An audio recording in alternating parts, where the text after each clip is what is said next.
ভোর 4টা থেকে আজকের ব্লগটা স্টার্ট করলাম। হ্যালো এভরিওয়ান, সুপ্রভাত। সকাল সকাল আজকে ব্লগটা স্টার্ট করলাম। আজকে হচ্ছে মঙ্গলবার। আর দেখো সকাল সকাল ঘরটা মুছতে লেগে গেছি। আর এত কি বলবো, অসুবিধা হচ্ছে। যাই হোক, কালকে একটু বৃষ্টি হতে শান্তি পেলাম। কি শান্তি পেলাম অবশ্যই জানতে পারবে। তো চলো ঘরটা মুছে নিই। আর দুরকমভাবে ভিডিও শ্যুট করতে হয়, তাই পুরো ভিডিও ক্লিপগুলো তোলা হয় না। তো ঘরটা মুছে নেওয়ার পর তারপরে বৃষ্টি পড়ছে, আঁকটা কাজ ছেলা হয়নি। তো পুচকুকে নিয়ে এখানে দেখো বসে বসে ওকে খেলাচ্ছি। ও কিন্তু অনেক কথা বলছে, দে বু বু বু বু করে কথা বলে যাচ্ছে। আর ও মাঝে নিয়ে খেলছে, আমি বসে আছি। ও জেঠুও সামনে আছে।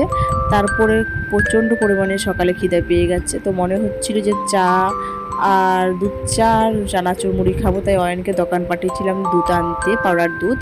তো ও বিস্কুট খেয়ে নিয়েছে অয়ন, আর আমি দুধ চা মুড়ি নিয়ে বসে পড়েছি। চলো খেয়ে নিই। আর একটা ভাগ্য খারাপ কি, পাখাটা খারাপ হয়ে গেছে। এত পরিমাণে পাখা খারাপ হচ্ছে বলার কথা নেই। তারপরে দেখো আমার মুড়ি খাওয়া কমপ্লিট। এটা তোমার দাদা ভাইয়ের জন্য মুড়ি দিয়ে দিলাম। তো পাখাটা শুধু দুদিন ছাড়া খারাপই হয়ে যাচ্ছে, তাই ভাবছি একটা স্ট্যান্ড ফ্যান নেব। স্ট্যান্ড ফ্যান না হলে প্রচুর সমস্যা হচ্ছে। যখন খারাপ হয়ে যাচ্ছে গরমে শোয়া যাচ্ছে না, এত পরিমাণ গরম থাকে। তারপরে দেখো বিস্কিটগুলো নিয়ে এসেছিলো, একটা একটা করে ডিব্বার ভিতরে ঢুকিয়ে দেব। আর যাই হোক, রাখা হয় টাইমে, এটা খাওয়া হয়। আর আজকের ভিডিওটা বেশি বড় হয়নি, ছোট্টই ভিডিও হয়েছে। সুন্দরভাবে পরিপাটি করে গুছিয়ে রাখার চেষ্টা করছি। যদি ভালো লাগে অবশ্যই একটু কমেন্ট করে জানিও। আর ভিডিওটা প্লিজ একটু বেশি বেশি করে শেয়ার করে দিও।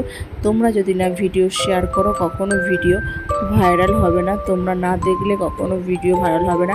আজ 2 বছর হয়ে গেছে ইউটিউব পেজটা খুলেছি, কিন্তু এখনও পর্যন্ত মনিটাইজারটা অন করতে পারিনি। তো তোমরা একটু ভালোবাসা দিয়ে পাশে থেকো, যাতে মনিটাইজারটা অন করতে পারি।